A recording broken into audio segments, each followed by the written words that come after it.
নমস্কার বন্ধুরা, প্রিয়াঙ্কা কুইজিনে আপনাদের স্বাগত জানাই। আজকে দেখাবো মটন কষা। 500 গ্রামের মতো মটন নিয়ে নিয়েছি, ফ্রেশ মাটন। তাতে পেঁয়াজ কুচি, আদা রসুন বাটা, ধনে গুঁড়ো, জিরে গুঁড়ো, হলুদ গুঁড়ো, লঙ্কা গুঁড়ো সব একসঙ্গে দিয়ে দেবো। নুন, চিনি, সর্ষের তেল আর টক দই ভালো করে মাখিয়ে ম্যারিনেট করে আধ ঘন্টার মতো রেখে দেবো।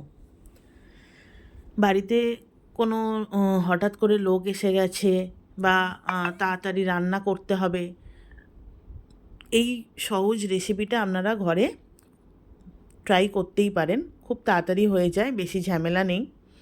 এরপরে সর্ষের তেল গরম করে একটা প্যানে গোটা গরম মশলা আর গোটা জিরে ফোড়ন দেবো, দিয়ে ম্যারিনেট করা মাংসটা দিয়ে দেবো, শুধু কষানো।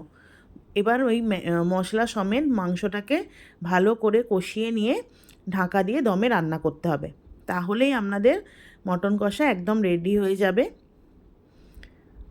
আধ ঘন্টা বা 45 মিনিট পরে একবার খুলে দেখে চেক করে নেবেন যে মাটনগুলো সেদ্ধ হয়েছে কি না। পেঁয়াজ মশলাগুলো তো একদম গলে গিয়ে গ্রেভি তৈরি হয়ে গেছে। এবার কষিয়ে কষিয়ে শুধু শুকিয়ে হালকা উপর দিয়ে গরম মশলা দিয়ে নামিয়ে নিলেই একদম এরকম মাটন কষা তৈরি হয়ে যাবে।